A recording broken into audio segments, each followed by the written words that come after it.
पूजिता प्रपूर्व दिव्य पावना नमो मुक्तिदाय पाहि एकदंत पावना नमो मूलाधार ज्ञानाधार मुनिजन वंदिता भक्तवत्सला प्रमोद गणनाधार क्षमा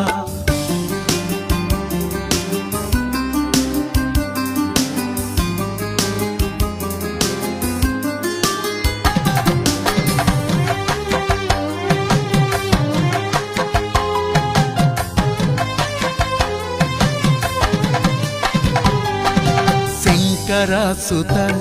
वेदांतदायक प्रभो देवगणनाद साधु भक्त पालक विभो स्थूल रूप सूक्ष्म नेत्र विघ्ननाश पाहि मां भक्तवत्सला प्रमोद गणनाधार क्षमा।